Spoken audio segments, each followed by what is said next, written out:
panis yata yung kinain kong pansit kanina. Sakit yung tiyan ko.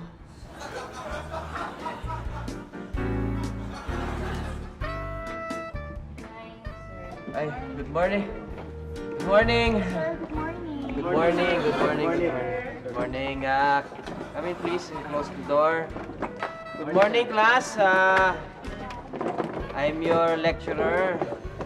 I'm Mr. Ismael, and I will be your lecturer for today. Mga students,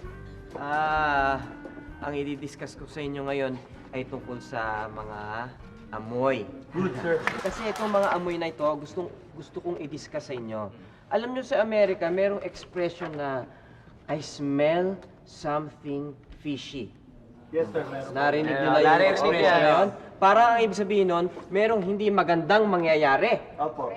Hindi nakikita yun, pero naaamoy. Sir, ibig sabihin po pala, may naaamoy na hindi maganda. Yes! Meron ganun.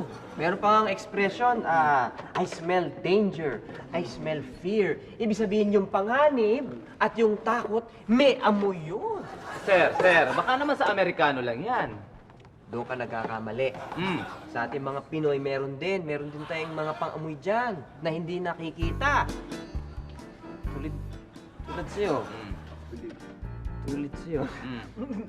Ikaw, amoy talo ka eh. Sir, paano mo nalaman, sir eh? Pumusta pa naman ako kanina tapos natalo ko. Oh, kita mo? Kasi nga may amoy ang pagkatalo. Ano kami siya ng pagkatalo? Tulad mo. Yun lang. Ikaw, ba rin na amoy mo?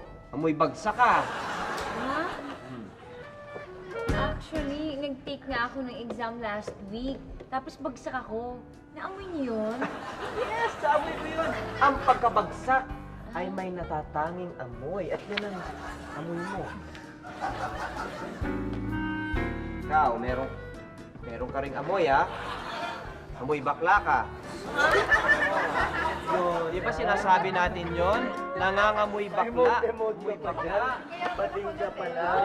Yan ang exit niya. Girl! Dahil ang pagkabakla ay may amoy. Meron pa tayong expression, di ba? Yung nangangamoy Pasko, di ba? Dahil ang panahon ay may amoy, nangangamoy Pasko. Halimbawa, pupunta kayong party, di ba? May dumating na hindi nyo imbitado. Anong madalas na sinasabi natin? Ang lakas naman ng pang-amoy nito. Di ba? Pag hindi nyo dumating, yung sinasabi nyo. Senator, ang ganda naman ng lecture niyo. Nagaganda ka sa Oo, lecture. can you give us more examples? More examples? Oo nga po. Gusto pa namin malaman yung mga bagay na tungkol sa amoy niya. Sorry. Ay! Ano kasi, Baho! Baho naman ang sorry kasi medyo baboy naman yung sumalaw. Hirdam. amoy na yan. Ayan yung isa pang amoy na hindi nyo nakikita. Sorry. May gulay.